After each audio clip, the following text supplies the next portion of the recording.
En junio de 1936, la conspiración militar está muy avanzada. Mola, cerebro de la conjura, ha establecido contacto con distintas personalidades políticas y militares. El gobierno conoce a grandes rasgos la marcha de la conspiración y trata de neutralizarlo nombrando a algunos generales fieles en cargos de confianza. Con este fin, envía al general Batet a Burgos en la esperanza de que pueda controlar el movimiento sedicioso.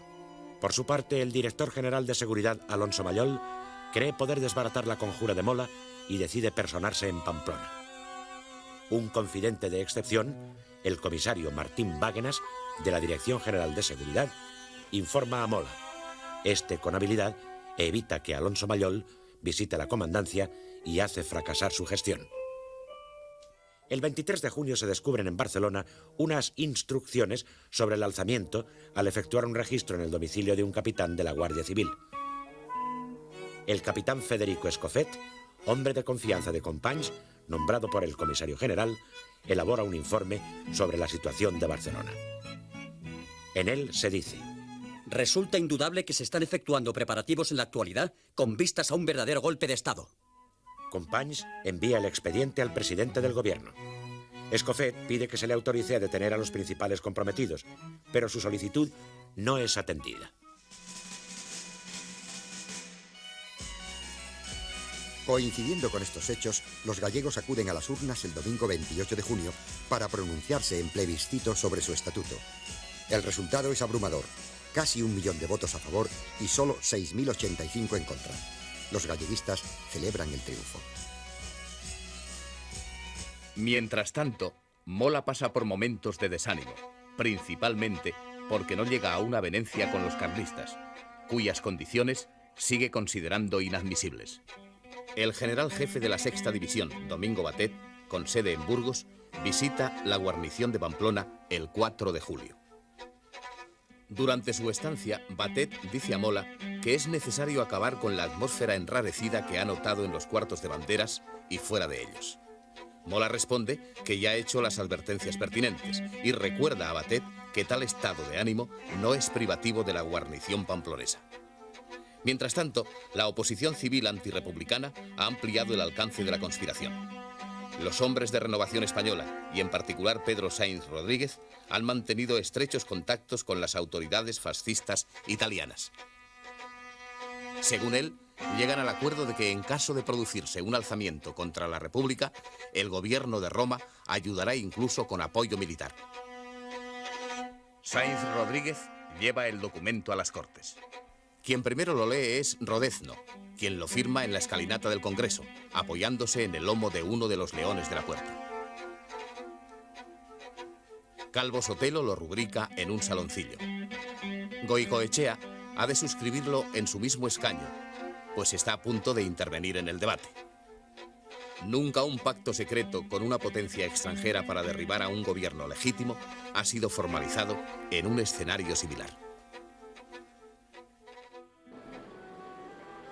Causa extrañeza que, habiendo tomado ya tal vuelo la conspiración, el gobierno presidido por Casares Quiroga no adopte las medidas necesarias para abortarla, a pesar de los avisos que recibe. A mediados de mes, aprovechando una pausa en los debates parlamentarios, Indalecio Prieto, siempre bien enterado, considera su deber advertir a Casares Quiroga de los alarmantes avances del complot castrense. El presidente del gobierno le responde irritadísimo: no me fastidie usted más con sus cuentos de miedo y déjeme en paz. Usted sufre ya la menopausia. Y añade, refiriéndose a Mola: es un republicano leal que merece, por tanto, respeto de las autoridades. Tampoco parecen impresionar a Casares Quiroga las campañas de la prensa de izquierdas que, con alardes sensacionalistas, alerta de lo que se trama. Ni siquiera Manuel Azaña, presidente de la República, se deja convencer por los rumores. En Barcelona, los servicios policiales de la Generalitat, dirigidos por el capitán Escofet, descubren un nuevo foco de conspiración. En un sobre azul se encuentra el texto del previsto bando que declararía el estado de guerra y un manifiesto dirigido al país por la Junta Suprema Militar de Defensa de España. Ambos documentos llevan estampados el sello oficial del Estado Mayor de la División. Inmediatamente se informa de todo ello al gobierno de Madrid, mientras se extreman las medidas policiales.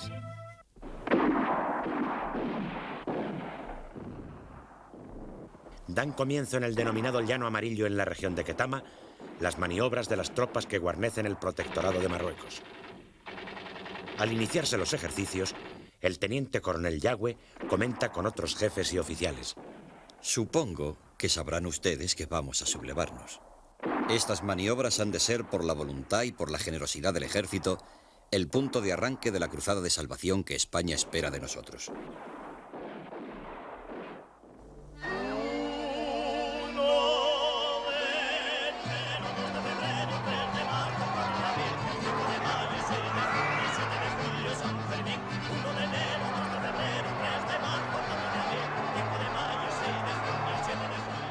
Pamplona se llena como todos los años de forasteros que acuden a presenciar sus típicos encierros de San Fermín. Pero no todos tienen la mente puesta en las fiestas. Algunos, como el general Fanjul, van a conspirar. Mola se entrevista con el conde de Rodezno, diputado de la Comunión Tradicionalista y uno de sus dirigentes más destacados, en el claustro de la Catedral de Pamplona.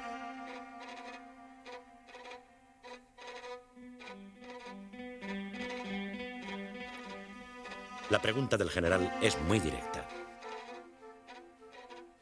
Quiere saber qué decidirán los carlistas de Navarra el día en que el ejército se subleve. Rodezno responde: Mi general, creo que cuando usted toque el clarín, esos hombres no dudarán. En la misma noche, Mola recibe una llamada de su superior general Batet, quien le cita en Logroño a la primera hora de la mañana del día siguiente.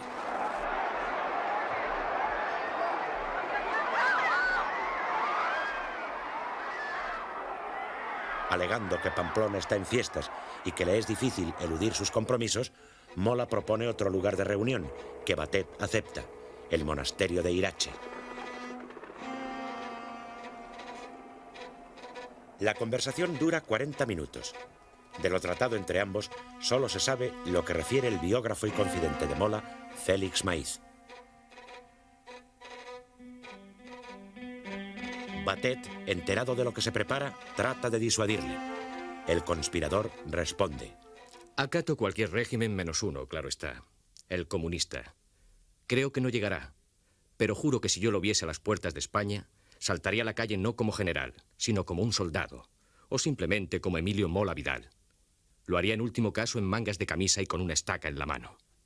Tras un silencio, Batet pregunta: ¿Su última palabra? Doy mi palabra de no estar comprometido en ninguna aventura.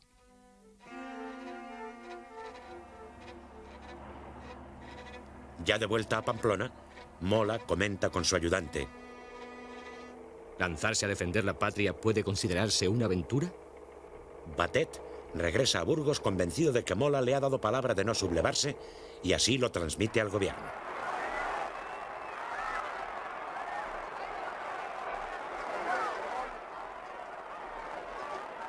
Al llegar a su despacho de Pamplona, Mola mueve la primera palanca de la puesta a punto de la rebelión y da la orden de preparados.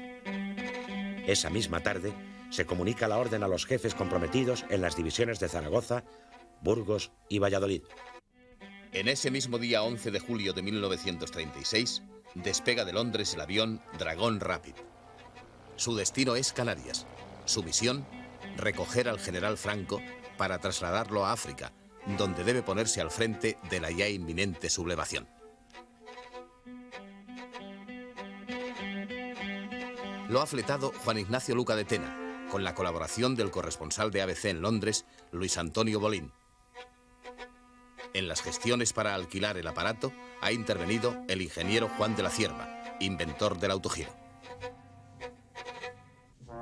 Al atardecer de ese mismo día, se produce en Valencia un teatral golpe de efecto protagonizado por los falangistas. 4 de ellos penetran en Unión Radio, sorprenden al personal de la emisora, se apoderan del micrófono e, interrumpiendo el programa, anuncian: Aquí Falange Española de Valencia, que habla desde el estudio de Unión Radio, tomado militarmente por ella, así como las manzanas próximas. españoles. Dentro de breves días se llevará a cabo la revolución nacional sindicalista que nos redimirá a todos. ¡Arriba España! Cuando las izquierdas se reponen de la sorpresa, el alcalde, Cano Coloma, acude a la emisora, empuña el mismo micrófono y proclama que el ejército está con el Frente Popular. Como represalia por la provocación, grupos de izquierdas incendian inmediatamente el edificio de la derecha regional valenciana, situado en la plaza de Tetuán, frente al edificio de la Capitanía de la División. Cuando tratan de hacer lo mismo con el derechista Diario de Valencia, son rechazados a tiros. Ante los rumores de un inminente levantamiento, se atribuye a Casares Quiroga una frase que no carece de humor negro. Que se levanten. Yo me voy a acostar. En ese momento, el Dragón Rapid vuela ya rumbo a Canarias. Al día siguiente, y mientras los pamplonicas celebran con algazara el final de las fiestas de San Fermín, el general Mola recibe en su despacho al enlace del teniente coronel Yagüe, capitán Gerardo Imaz. Verbalmente le comunica: Este es el mensaje. A partir de las 0 horas del día 17. Y se lo hace repetir para asegurarse de su comprensión. A partir de las 0 horas del día 17.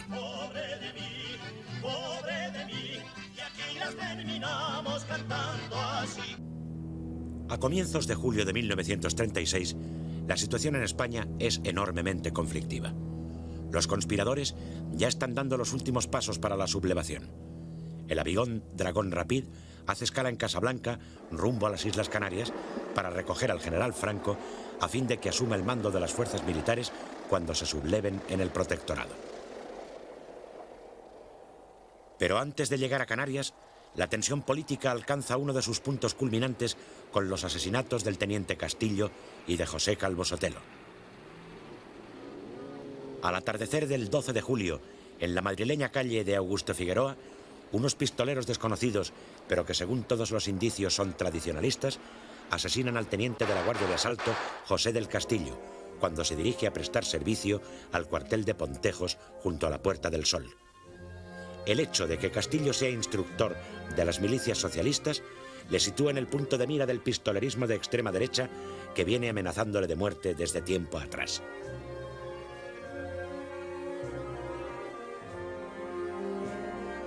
En medio de una atmósfera política peligrosamente cargada, se instala la capilla ardiente en la Dirección General de Seguridad. Muchos de los compañeros de Castillo están visiblemente excitados. Al día siguiente, tiene lugar el asesinato de Calvo Sotelo. Ya desde el asesinato del capitán Faraudo, algunos grupos quieren responder por la fuerza. La muerte de Castillo precipita los acontecimientos y deciden tomar represalias.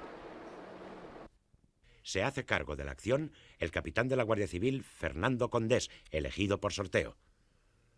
Guardias de asalto, a los que se incorporan varios miembros de las milicias socialistas, entre ellos Luis Cuenca Estebas, salen en la madrugada del 13 de julio en una camioneta del cuerpo a ejecutar la venganza. Se dirigen primero al domicilio de Antonio Goicoechea y luego al de José María Gil Robles. Al no hallarlos, marchan al número 89 de la calle de Velázquez, residencia de Calvo Sotelo. Sin respetar su inmunidad parlamentaria, le detienen con el pretexto de un interrogatorio en la Dirección General de Seguridad. A pocos metros de su casa, en la misma camioneta en que le conducen, Cuenca asesina a Calvo Sotelo de un par de tiros en la nuca. El cadáver es abandonado en el cementerio del Este. Rápidamente se descubre el crimen. España entera se estremece. El gobierno, en una nota oficial, reprueba los asesinatos, llama a la serenidad de todos y cursa inmediatamente órdenes con el fin de esclarecer los hechos. El 15 de julio coinciden los entierros de las dos víctimas. En el cementerio civil, ante el féretro de Castillo, desfilan uniformadas las milicias socialistas y comunistas. Presiden el duelo el alcalde de Madrid y otras autoridades. El teniente coronel Mangada pronuncia una inflamada arenga al pie de la tumba. El entierro de Calvo Sotelo en el cementerio del Este es igualmente una manifestación política, esta vez de la derecha.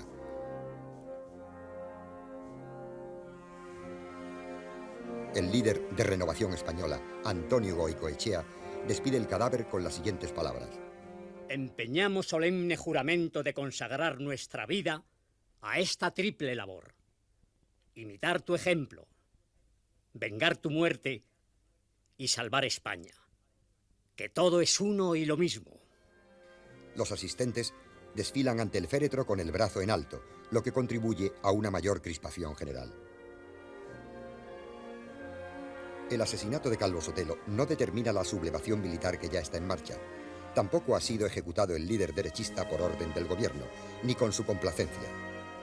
No se trata de un crimen de Estado, como ha afirmado la propaganda de los vencedores de la guerra, sino de una venganza de ciertos guardias de asalto con la colaboración de otros guardias civiles y algunos miembros de las milicias socialistas. El gobierno suspende las sesiones de Cortes y convoca a la Diputación Permanente para solicitar una nueva prórroga del estado de alarma por 30 días. A la reunión asiste el presidente del gobierno y elude así su responsabilidad de enfrentarse a la oposición. Es el ministro de Estado, Augusto Barcia, el encargado de representar al gabinete. El conde de Vallellano, en nombre de la Comunión Tradicionalista y Renovación Española, afirma: Nosotros no podemos convivir un momento más con los amparadores y cómplices morales de este acto. A continuación, se retira de las Cortes. Gil Robles, por su parte, manifiesta: Está creciendo y desarrollándose eso que en términos genéricos habéis dado en denominar fascismo, pero que no es más que un movimiento de sana y hasta de santa rebeldía que prende en el corazón de los españoles. Insiste en que el gobierno está siendo rebasado por las masas obreras y que es moralmente responsable de lo que ocurre, aunque afirma que no pretende acusar al gobierno de estar directamente mezclado en un hecho criminal como el asesinato de Calvo Sotelo. En nombre del gobierno, Augusto Barcia rechaza firmemente las insinuaciones de Gil Robles e indica: Lo que nadie que esté en su sano juicio podrá decir es que haya la relación más mínima entre estos hechos lamentables y actitudes del gobierno que por tolerancia o por negligencia hayan permitido actuaciones de organismos inferiores realizando hechos a todas luces vituperables. Por su parte, el diputado socialista Indalecio Prieto recuerda el asesinato del periodista Luis Irbal por legionarios en octubre de 1934 y cómo entonces las derechas hicieron cuanto pudieron por encubrir a los responsables. El diputado comunista José Díaz repudia y condena el asesinato, pero denuncia su instrumentalización política y afirma: Haremos cuanto sea necesario para que la República no desaparezca de España. Portela Valladares llama inútilmente a la concordia. Por bien de todos, hasta por egoísmo personal, estamos obligados unos y otros a decir alto el fuego. No es posible que lleguemos a un punto, no de inteligencia, pero sí de tregua. Pensadlo, señores diputados. Tras el debate, el gobierno consigue por amplio margen la aprobación de la prórroga del estado de alarma. Desde poco antes del asesinato de Calvo Sotelo, se suceden nerviosas órdenes y contraórdenes en el cuartel general de Mola en Pamplona. Pero al final, la sublevación se inicia en Marruecos. A las 10 de la noche del día 16 de julio de 1936 tiene lugar el primer acto del alzamiento militar. El tercer tabor del Grupo de Regulares Indígenas de Alucemas número 5 abandona secretamente su acuartelamiento y se pone en marcha camino de Melilla.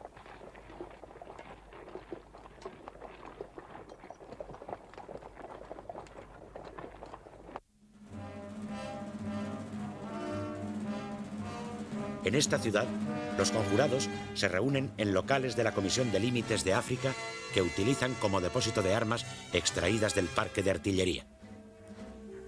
Gracias a una información, el comandante militar de Melilla, general Romerales, ordena que la policía practique un registro en el edificio.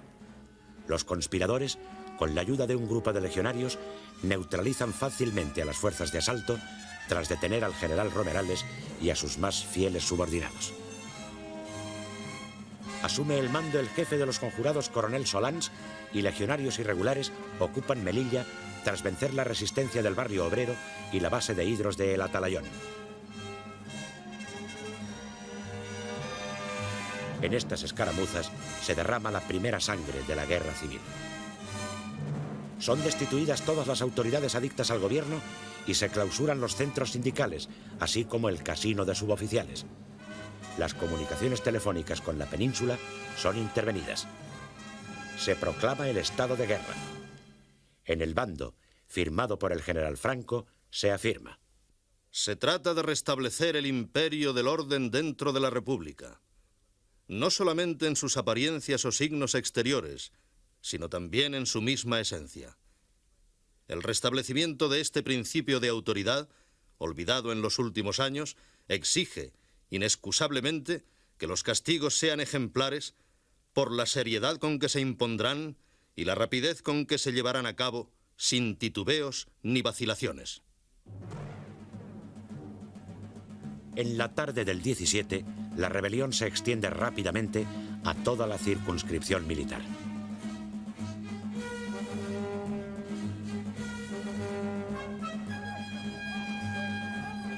En Tetuán, capital del protectorado, reside el alto comisario, Arturo Álvarez Builla, máxima autoridad del Marruecos español.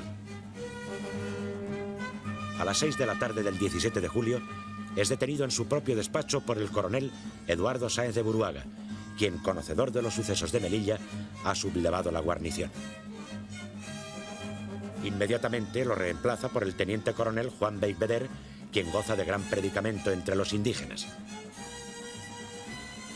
En el aeródromo de Sana y Ramel, los aviadores se oponen decididamente a la rebelión a las órdenes del comandante Ricardo de la Puente Bahamonde, primo hermano de Franco.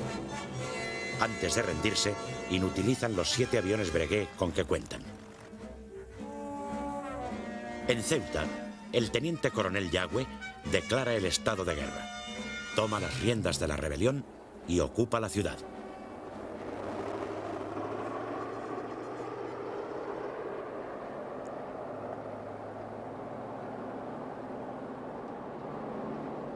En Larache, por el contrario, hubo un poco de resistencia. Durante 4 días, grupos de obreros y algunos militares fieles a la República, mandados por el capitán López Haro, trataron de resistir.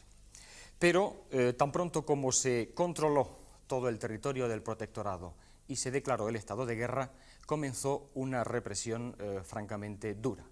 Las principales víctimas fueron los miembros del Frente Popular, sobre todo los dirigentes más destacados, sus autoridades y los militares adictos a la República y que hicieron frente a la sublevación. Entre otros nombres se pueden destacar los de Álvarez Builla, Romerales o de la Puente Bahamonde. Es decir, en Marruecos, desde el 18 de julio, las instrucciones de Mola se cumplieron al pie de la letra. Desde el 15 de julio, el avión Dragón Rapid espera en Las Palmas para recoger a Franco, comandante general de las islas, quien se encuentra todavía en su destino de Santa Cruz de Tenerife, donde se mueve con extrema cautela. La ocasión para trasladarse a Las Palmas la encuentra Franco al morir fortuitamente, el 16 de julio, el general Amado Balmes, comandante militar de la plaza.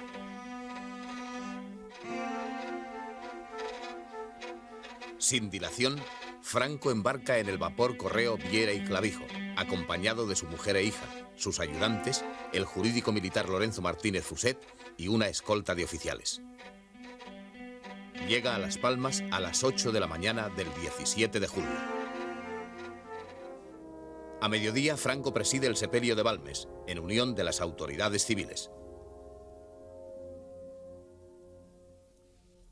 En la madrugada del 18, al tener conocimiento de la sublevación en Melilla, Franco ordena a los conjurados declarar el estado de guerra y hacerse con el mando, arrebatándoselo a las autoridades republicanas, y dirige un telegrama a las fuerzas sublevadas. Gloria al heroico ejército de África. España sobre todo.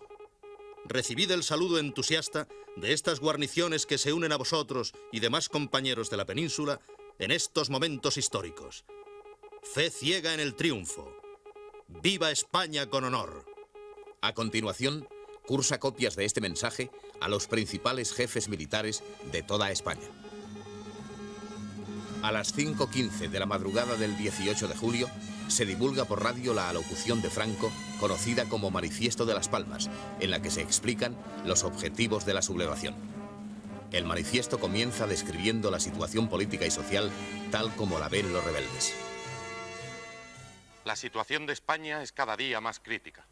La anarquía reina en la mayoría de los campos y pueblos. Huelgas revolucionarias de todo orden paralizan la vida de la población, arruinando y destruyendo sus fuentes de riqueza. Los monumentos y tesoros artísticos son objeto de los más enconados ataques de las hordas revolucionarias. El ejército, la marina y demás institutos armados son blanco de los más soeces y calumniosos ataques, precisamente por parte de aquellos que debían velar por su prestigio. La Constitución, por todos suspendida y vulnerada, sufre un eclipse total. Ni igualdad, ni libertad, ni fraternidad, ni unidad de la patria, amenazada por el desgarramiento territorial. Al espíritu revolucionario e inconsciente de las masas engañadas y explotadas por los agentes soviéticos, se unen la malicia y negligencia de las autoridades de todas clases. ¿Es que podemos abandonar a España a los enemigos de la patria? Eso no lo haremos quienes juramos defenderla. A continuación, se expone cuáles son los objetivos del alzamiento. Justicia, igualdad ante las leyes ofrecemos. Paz y amor entre los españoles. Trabajo para todos. Justicia social llevada a cabo sin encono ni violencia y una equitativa y progresiva distribución de riquezas. La energía en el sostenimiento del orden estará en proporción a la magnitud de la resistencia que se ofrezca. El espíritu de odio y venganza no tienen albergue en nuestro pecho. Del forzoso naufragio que sufrirán algunos ensayos legislativos, sabremos salvar cuanto sea compatible con la paz interior de España y su anhelada grandeza, haciendo reales en nuestra patria, por primera vez y en este orden, la trilogía Fraternidad, Libertad e Igualdad. Españoles, ¡viva España! ¡Viva el honrado pueblo español! Posteriormente, otros documentos firmados por Franco concluyen con los gritos de ¡Viva España! Y ¡viva la República!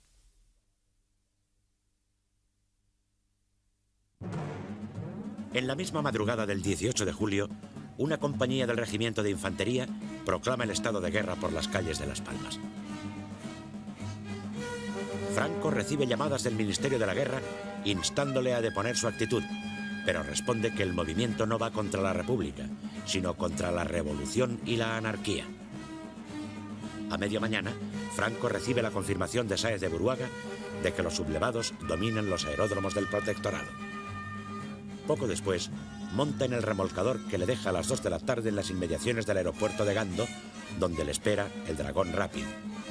Ha tomado precauciones. Su mujer y su hija se trasladan al guardacostas Arcila. Al día siguiente pasarán al vapor alemán Baldi, con destino a Lisboa, y el Havre. Antes de partir, Franco ha encomendado al general Luis Orgaz el mando del archipiélago. La Guardia Civil se incorpora a las tropas sublevadas y son detenidos los guardias de asalto contrarios al levantamiento. En Gran Canaria, la resistencia principal a la rebelión se centra en las poblaciones de Arucas, Galdar y Agaete. El guardacostas Arcila dispara su cañón sobre la montaña de Guía, en tanto ondean paños rojos en las azoteas de Galdar. Finalmente, el miércoles 22 de julio, la isla queda bajo el control absoluto de los sublevados y días más tarde sometido el resto del archipiélago tras pequeños conatos de resistencia. Son detenidos y fusilados el diputado comunista Suárez Morales y el farmacéutico Egea. Con ellos se inicia una durísima represión que tendrá como escenarios principales los pozos, la tristemente famosa Sima Ginamar, los acantilados y los campos de Gando, Fifes y la Isleta. Franco emprende el vuelo hacia la historia cuando se asegura de que la rebelión ha triunfado en África.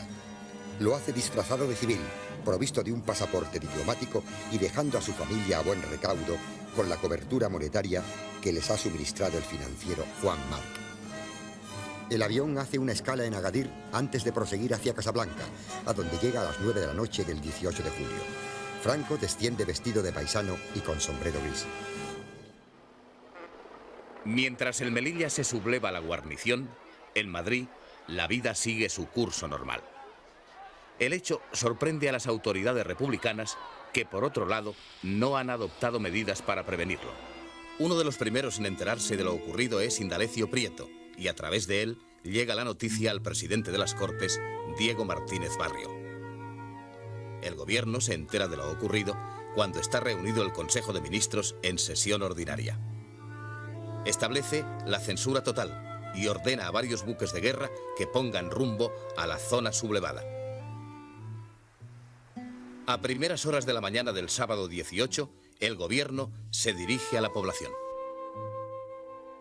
Se ha frustrado un nuevo intento criminal contra la República. Una parte del ejército que representa a España en Marruecos se ha levantado en armas contra la República, sublevándose contra la patria propia y realizando un acto vergonzoso y criminal de rebelión contra el poder legítimamente constituido. El gobierno declara que el movimiento está exclusivamente circunscrito a determinadas ciudades de la zona del protectorado y que nadie, absolutamente nadie, se ha sumado en la península a este empeño absurdo. En estos momentos, las fuerzas de tierra, mar y aire de la República, que salvo la triste excepción señalada, permanecen fieles al cumplimiento del deber, se dirigen contra los sediciosos para rechazar, con inflexible energía, un movimiento insensato y vergonzoso. El gobierno de la República domina la situación y afirma que no ha de tardar en anunciar a la opinión pública que se ha restablecido la normalidad. Con lentitud empiezan a adoptarse diversas medidas. El general Sebastián Pozas, inspector general de la Guardia Civil, ordena la detención de cuantos militares se desplacen fuera de sus ciudades de destino, cualquiera que sea su rango. Se ordena a las bases aéreas de Getafe, Cabo Jubi y Mahón que sus aviones reposten de combustible y carguen bombas para atacar los reductos en poder de los sublevados. Casares Quiroga cursa órdenes para que acudan a Madrid guardias de asalto desde varias ciudades.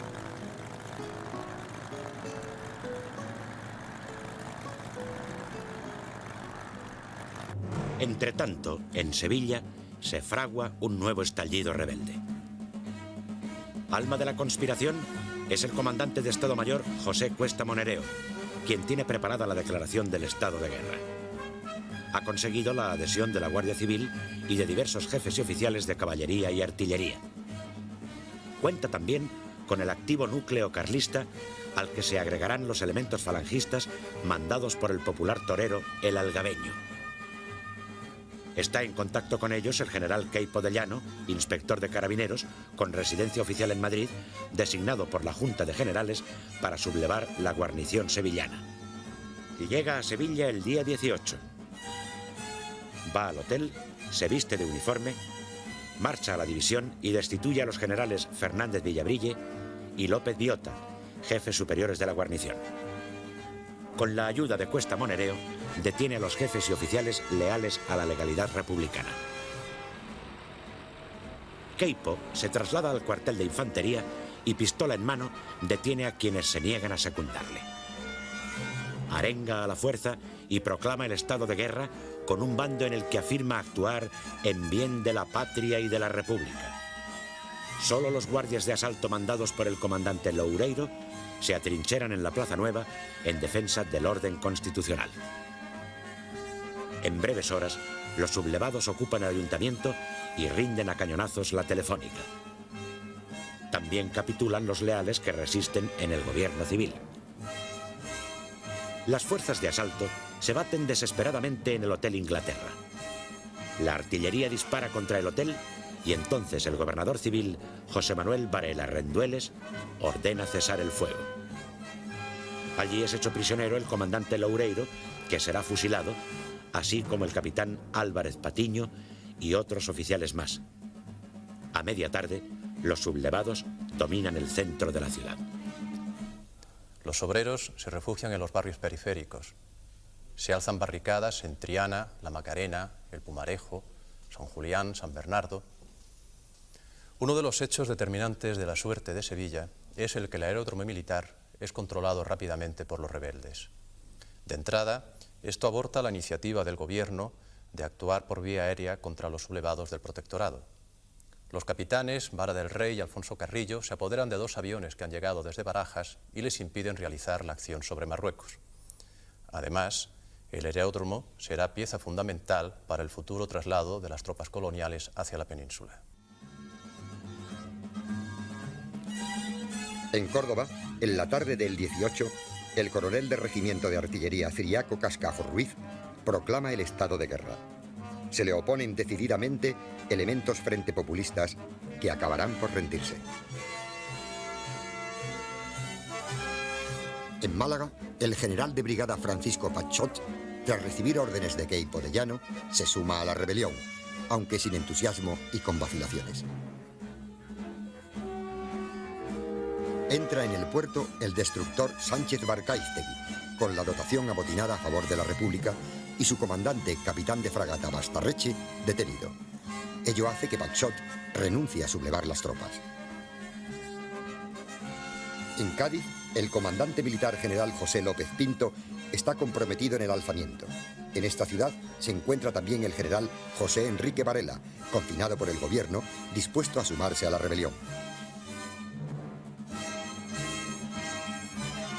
También se adhieren a los sublevados las guarniciones de Jerez de la Frontera y de Algeciras.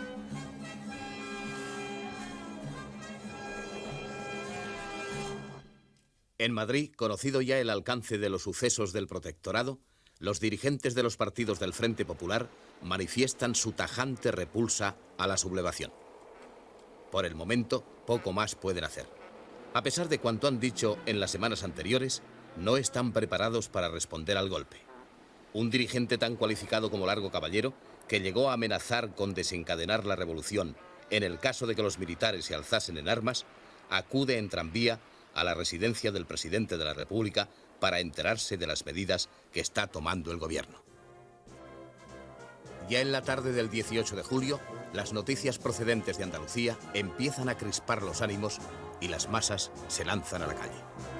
Les exaspera la falta de transparencia informativa, la pasividad de los gobernantes y las escasas órdenes emanadas de las autoridades. Ante el clamor popular pidiendo armas, Casares Quiroga afirma taxativamente: mientras yo sea presidente, no se armará al pueblo. Sin embargo, su ayudante, el comandante Luis Barceló, entrega varios cientos de pistolas del Ministerio de la Guerra a la Casa del Pueblo.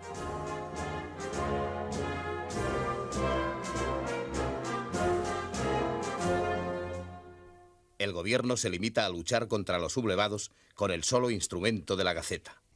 En concreto, las principales disposiciones que dicta son anular el estado de guerra en todos aquellos lugares en que había sido declarado, relevar de obediencia a los jefes facciosos, dice textualmente, a las tropas, asimismo disolver todas las unidades del ejército que toman parte en el movimiento insurreccional, igualmente licenciar las tropas cuyos cuadros de mando se han colocado frente a la legalidad republicana y destituir de sus cargos, entre otros, a los generales Cabanellas, Queipo de Llano y el propio Franco. Naturalmente, en un acto de fuerza como era aquel, estas medidas propiamente jurídicas no tienen fuerza ninguna. Y por otro lado, y simultáneamente, se da la paradoja de que dentro de España la sublevación está acéfala, está sin cabeza. El general Franco, que debe encabezar las fuerzas de África, pasa la noche del 18 en Casablanca y retrasa su llegada al protectorado. El jefe supremo de la rebelión, general Sanjurjo, espera en Lisboa que arribe el avión que ha de llevarle a Burgos, mientras muchas guarniciones comprometidas no terminen de pronunciarse.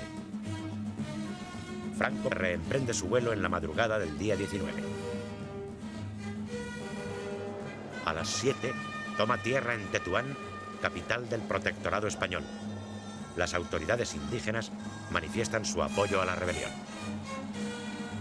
Franco lanza por radio una alocución en la que afirma: la patria llama a todos sus hijos para salvar familia, civilización y patria. Destruyamos los últimos restos de la delincuencia gubernamental.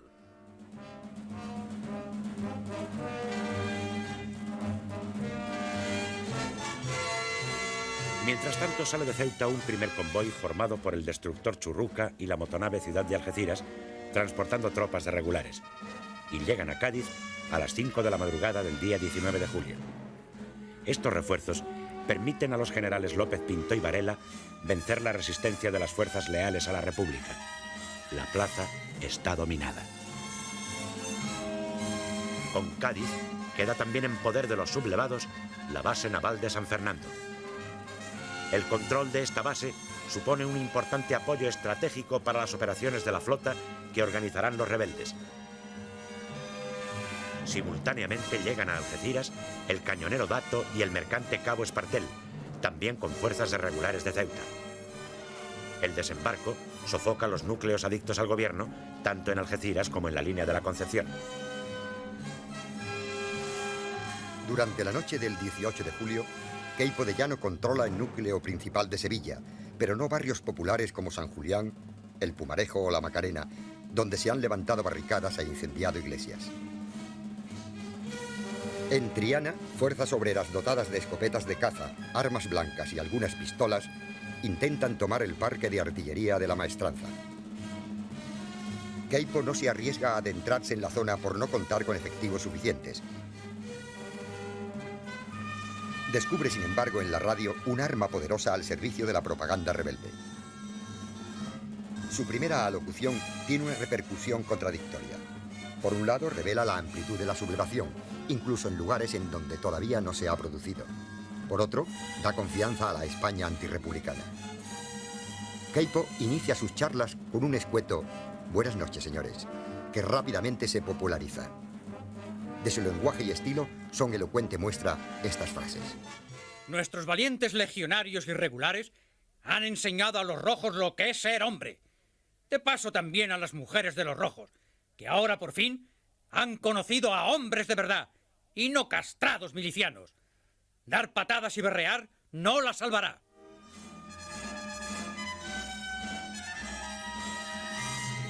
En Córdoba, dominada por el coronel Ciriaco Cascajo, desde poco después del 18 de julio, se aplica una política de intensa represión.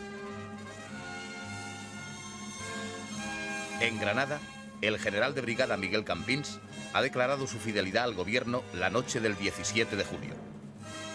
Pero el día 20, los mandos de los regimientos de la guarnición se sublevan y obligan a Campins a declarar el estado de guerra. Las tropas, reforzadas por voluntarios de Falange y Requetés, ocupan los puntos neurálgicos de la ciudad y el aeródromo. Apresan 3 aviones enviados desde Madrid para operar sobre Sevilla. En el Albaicín se han hecho fuertes los elementos leales al gobierno, que resistirán hasta el día 23 los ataques rebeldes apoyados por artillería. El general Campins es destituido y posteriormente fusilado.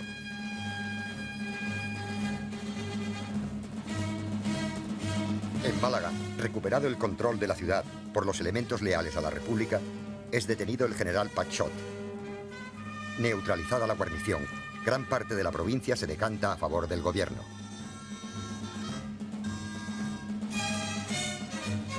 El 27 de julio, una columna enviada por Queipo sobre Huelva se apodera de la ciudad, evacuada previamente por sus defensores republicanos que cruzan la frontera portuguesa.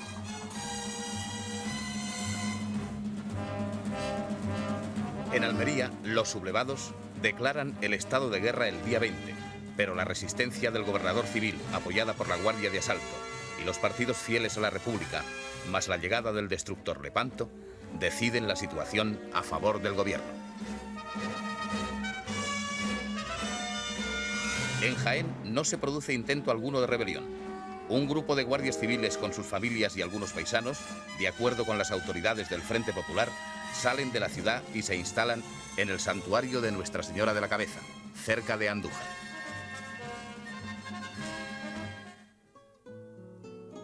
Desbordado por los acontecimientos, Casares Quiroga dimite al atardecer del 18 de julio.